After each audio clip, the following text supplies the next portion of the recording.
Like imagine the first time you have sex is just understanding how to be the greatest at sex. So I finished that and then I thought my objective as a guy is to figure out how to be the greatest at sex. Hey man. Okay, what's up? Nice to meet you. Nice to meet you. I did know I was gonna meet you today, so I made you a little cocktail. Oh. Before we start this up, do you fuck with the hustler mentality? I love the hustle. Okay, so then I'm gonna plug my music. Check out the new music out on all streaming platforms, podcast reviews. Let's go. Where you guys from? I'm from everywhere. What do you mean? Where are I you grew from? up in 10 different cities. Oh. That's No, yeah. that's so cool. How is it cool though? Because Yeah, you shift because- every 2 years. But I mostly grew up in the Northeast. If you had to say one place. I think now it's Bangalore. I've been born and raised here. My entire life I spent over here. I've got family in the north and the family in the south. How does that feel to be from one of the best cities in the world? I absolutely love it. It just feels so. When I started like way young, so I started at 16 years of like music. So when I was like a little kid, and just seeing how the city grew with me to go exactly where I wanted to go, it's freaking incredible. What does that mean? Vachan Chinappa and me were the first two to introduce you here, and I was the resident DJ at Pebbles when I brought that in over No here. way, I Yeah. love Pebbles. It's crazy. So I was one of the first resident DJs in Pebbles. We used to do this every Saturday night and every Wednesday night. Me and Vachan were the first two people to bring electro swing here, and then that built up to the techno scene that you're seeing here. So as I grew in music, Bangalore grew in music. So you around got it. the Bangalore music scene. A lot of people would say I had something to do. Dude, that's so cool. When was the last time you both went on a date? Zara, who took out this like resort for us to stay in. In the most civil way to put it, we had some magic in the ocean. What was your favorite one? Oh, I don't have a favorite one. I can tell you my worst one, maybe. What was the last one? Yeah, I'll tell you the last one because that was the worst.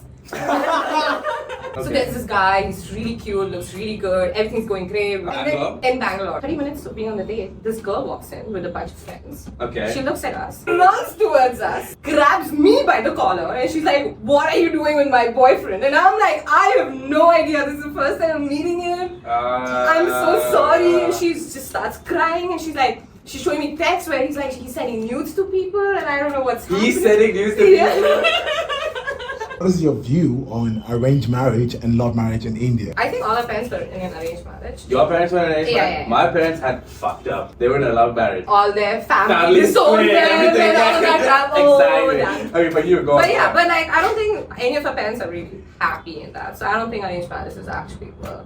You know why this is so crazy? Because I come from a family where it was a love marriage. My parents are now divorced. My I was parents are raised by my separated mother. also. And I used to always be under the assumption that, okay, if love marriage doesn't work, then arranged marriage works. Yeah. And now you're sitting there essentially arranged marriage. My parents are separated and they had an arranged marriage. I don't think so- marriages work. Yeah, I think we're supposed to be just poly, maybe. I mean, that's You think how. so? I think that's how humans This is evolved. Just a little like difficult to hear on a first date. Yeah, I don't get the point of marriage. The moment you bring these like crazy rules into it, which you and me are not enforcing, but the government is enforcing, I Right. think that brings a lot of strain into it. Because Just- you're not into relationships, so you don't think people should. Be I in don't. So for me, in a way, I'm like someone who believes, who's kind of like a hopeless romantic, Oh, right? that's But cute. for me to ever turn and say that, look, let's make it a relationship, it means that I need to put you as first priority. Why can't everything just go together? You do You- your okay, thing, you do so- your music and everything, and this person's just there to like support you. That's what you're saying. So Yeah. if that person is just there, then Yeah. that's not the first, right? I don't think I agree with you. I think it's Tell me easier about for me to focus on my goals if I know there's someone there. They are first priority, but they're in link with what my goals are. And in link with what your goals are super interesting. What does that mean? Let's say I'm uninspired one day and I talk to him and he inspires me back again. He brings that fire back into me again, and that's, I think we're in link. And I don't think he's stopping me from doing anything at all because he's completely let me do whatever I want. But whenever we need each other, we're there for each other. So I think That sounds like a best friend. No, because you're having great sex also. Why does it sound like a best friend? Because this person also, wait, how is it different? Exactly. How is it different from a best Because friend? also you're kind of secure knowing that you are the one who's most important, they're going to be with you. You can figure out that this is your end goal, and by some grace of God, you find somebody else who says, that's my end goal. Yeah. And you both are waking up together saying XYZ, XYZ, XYZ is going to get us there. Bro, it's But that also comes with like a lot of ego. My parents were both doctors, are both doctors for example. So they work towards the same goal. But That's amazing. But there was always like a lot of ego shit going on. Agreed. Yeah. But I think that comes down to understanding balance with each other. Let's say me and you were doctors. Our end goal might be to have a hospital, Yeah. right? Have a hospital, have doctors working under Yeah. us, all that kind of stuff. Yeah. Then I'm waking up with you, we're Yeah. working, and then we're winding down. Yeah. You know what I'm saying? Yeah. That's According to me, that's the ideal relationship. But I don't same. think in your field and my field, Yeah. it gets complicated. It does get complicated. So, Yeah. like right now, where me and you are, we're in the growth phase. Yeah, We'll fight tooth and nail to get the final goal. that's true. And if that is not aligning with somebody, then that is still going to go ahead. But the end goal is to make an impact on everyone. So, I want to change the world. I have two goals. I want to win multiple Grammy Awards. Okay. That's my first goal. Okay. And the second goal, do you know who Sadhguru is? Yes. So Sadhguru said this one thing one time. He Alright. said, have a goal big enough, you'll never achieve it in this lifetime. Ooh. So my second goal is I want to save the Amazon rainforest. Whoa. Okay, mine is not as cool as yours. Okay, mine. The first one is I want to be in Fortune 40 under 40. That's sick. Aren't you already on the phone? I'm on the phone. I want to be Fortune 40 under 40. Okay. I think that's bigger. I want to hold a festival, a Burning Man festival for India one day. You want to create it? I want to create Put me it. on the lineup. What is the stupidest thing you've done to impress someone? Oh fuck. Have you ever tried to impress anyone? You just walk in and you like actually No, try. no, no, I've tried. You've I've tried? tried. Okay, I've go on. tried. I think I colored my hair peacock colors once.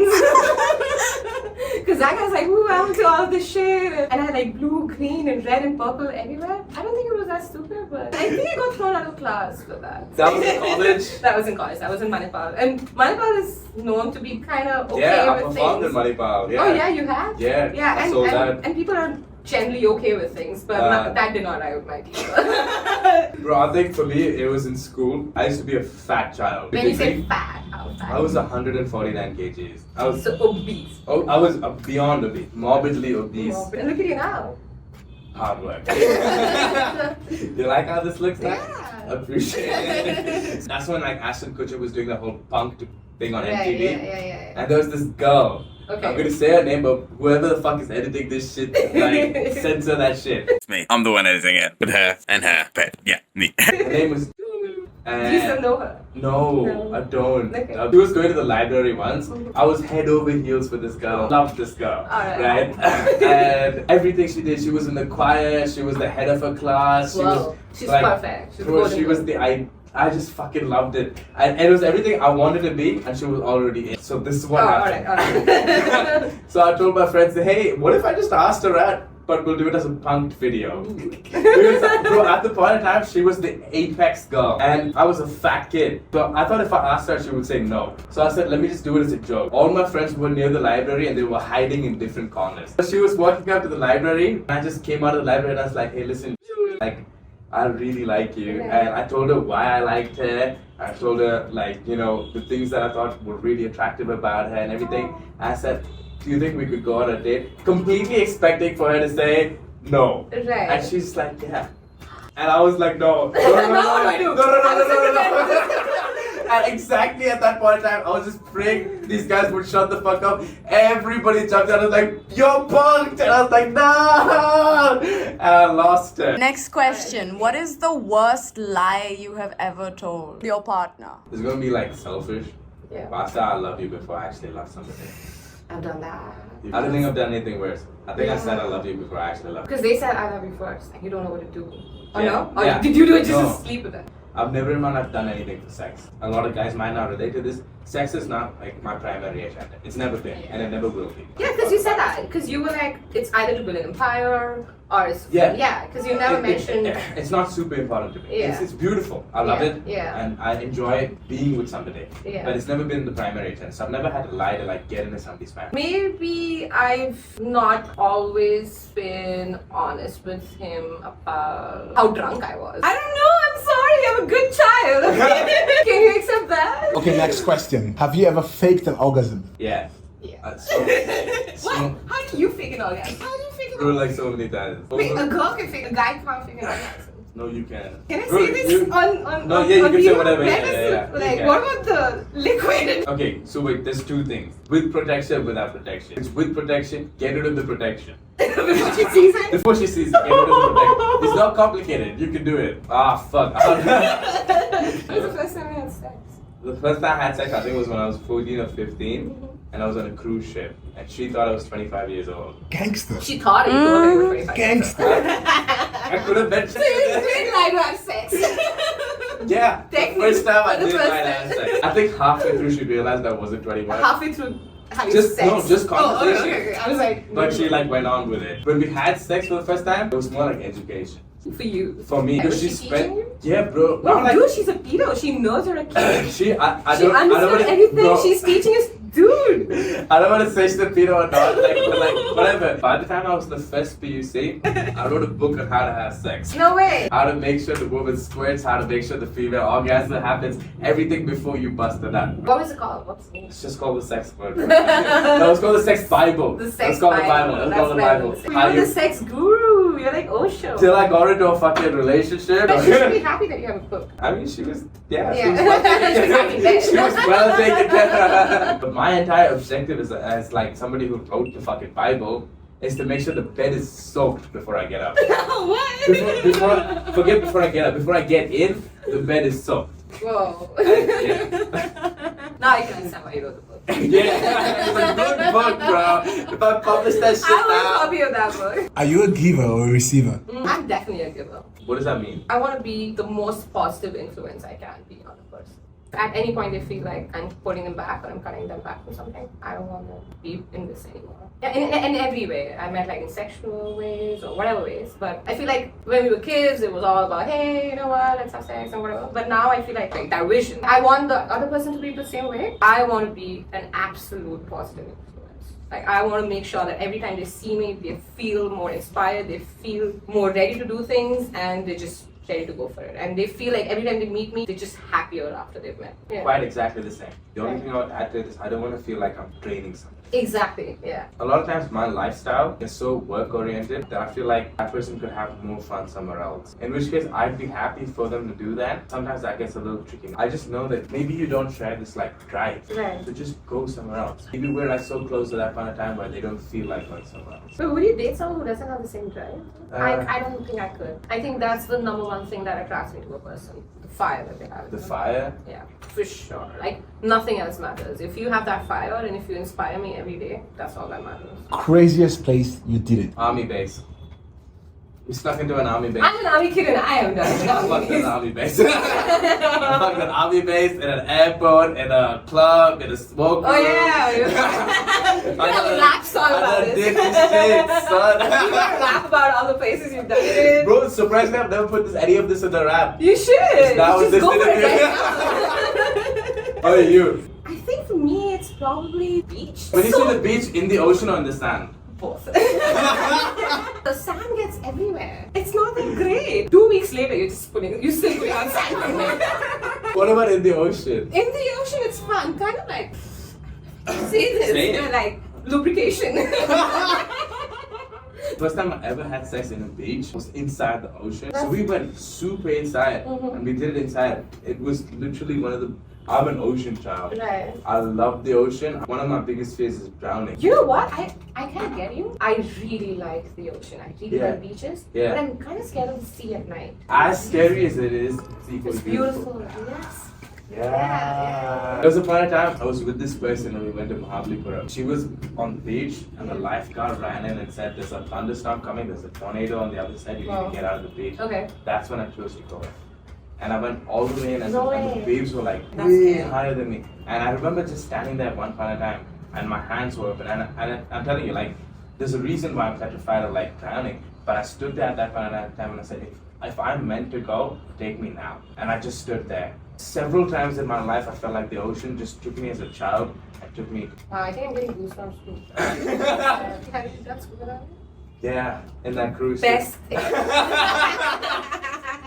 But yeah, for me, scuba diving, it's better than any drug anyone can ever It's do. true. And you're it's inside true. the ocean, and there's just water everywhere, and it's just fishes, and it's a different kind of high. This is the last question. Are you guys okay with dating a guy that has too many female friends or a girl that has too many male friends? If a guy can have healthy relationships with girls, I think that's super cool. Bro, you're talking about healthy relationships. What if I fucked like 70 people? Am I okay with being with someone who's fucked 70 different women? Yeah. For sure. Why not? Why? It's better than being with someone who's not fucking. Because he's always gonna have that regret. How does it feel? I've never been with someone else. You don't and all even that. fuck If he's 70 people to if know he's- how it feels, though. somehow I'm okay with it. That's his thing, that was his journey, and after fucking 70 people, he still wants to be with me, then that's amazing. This is a question I've kind of grappled with, but if he has good female friends who he's not into, I think that's a sign of a good, healthy functioning of a human brain. Even if it's been like people that like they've been with, what about them? It's not ideal. Like I said, I just want to be a positive influence. Would you both go on in the date? So, I think you're very inspiring. Super inspiring. The way you talk about your work and the way you talk about building an empire, that fire. And I think that fire does not exist in a lot of people. I don't know why. That's kind of sad. But yeah, I want to get to know you. I don't know. Maybe we could just be like really good. Maybe we could build. Yeah, maybe we could just build together. Yeah. That would be great. I feel like me and you, the way I've understood so far, I think I found like almost in most ways somebody who mirrors me. Our ideas of a lot of things are quite similar. It's very rare to find. I also think it has a lot to do with the fields that we both have chosen. Maybe. Right? The way I'm looking at my field, the way you're looking at your field, the way you're looking at your vision, I'm looking at my vision, the way you accept somebody and what you want to do for them and what you want from them, Yeah. I think they all match. Super intrigued by you. I would love to understand you more, understand so many things that are in your head more on another page, for sure. Okay. Yeah? Plug your Instagram, that camera, that camera, that Alright camera. guys, this is Shilpi here. I'm kind of a content creator, I try to be one. You can follow me on SHILPI Shilpil, and that's my IG handle. And it's gonna be verified before you watch it. Yeah, it's gonna be verified before you watch the thing. My name is Akaloso. Check out my YouTube, Spotify, and all the streaming accounts to watch my music and listen to my music. My goal is to win multiple Grammy Awards, and this is my journey to get there, and I want you to be part of it. Thank you for liking, commenting, and subscribing. I'll see you on the next video. Peace!